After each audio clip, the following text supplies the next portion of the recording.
Je vais faire un texte. Quand même, je suis venu pour.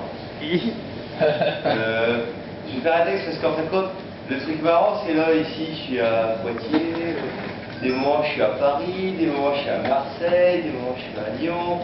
En fin de compte, depuis 2 ans et demi, la plus petite ville que j'ai fréquentée, c'est Lille.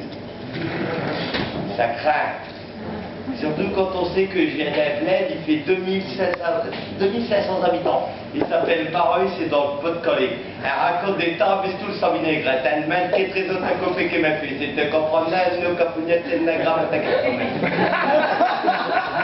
Non mais tout ça c'est vrai.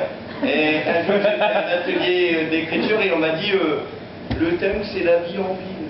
Je me suis dit c'est cool. J'ai fait un texte et je vais vous le dire. Mais parce que vous êtes là, hein. Moi je l'aurais pas fait. Ouais, c'est con.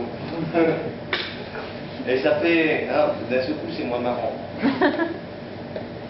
Je survis dans une ville où l'on voit de verdure, où l'homme est tel un sauvage, où tout est désordonné. Je survis dans une ville où l'on mène une vie dure, grimaçant sont les visages. Je crois que le ton est donné. Je me promène dans ces rues et dans diversité, et soudain qu'il crut, je fus sollicité. On me demande mon avis sur la ville que je vis. Car quand un magoule débourre débarque dans un building, tous les badauds sont des bobies quand le bédin se baraquer. Certains le voient comme un sauvage, ne sachant même pas s'expliquer. D'autres lui demandent si son village a enfin l'électricité. Mais je vais reprendre mon chemin et d'ailleurs dès le lendemain j'ai fait un voyage homérique en me traînant avec Eric.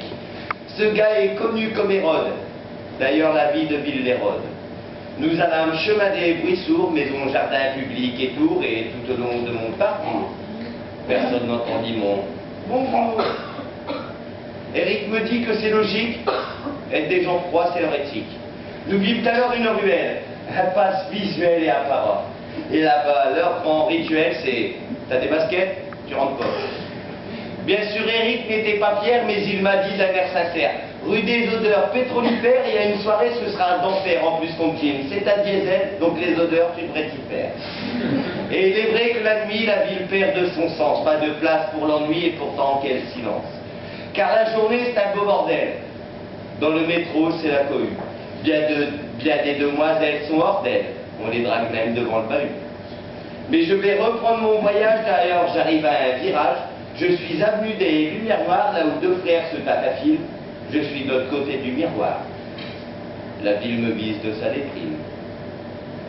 Les enfants jouent à la marelle, moi je suis entre terre et ciel. Je survole une place et ses rues adjacentes, je ne sais pas ce qui se passe, mon énergie est absente, maudite soit cette place de la santé défaillante. Je m'enfuis par la rhumatisme, puis je rattrape la rubéole. Je m'arrête sur la place, c'est beau. Car je mets tout à plat, c'est bon. Car lorsque les gens de rural, il en résulte des rimes urbaines. J'ai gardé mon esprit rural. Pour moi, mon arbre est une aubaine. Après cette brassée de mots, je vais conclure à la Brassens.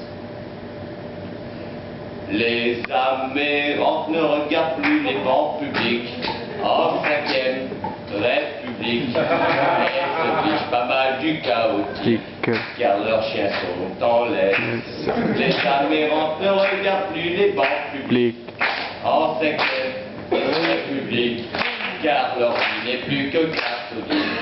Et c'est bien ça le dramatique.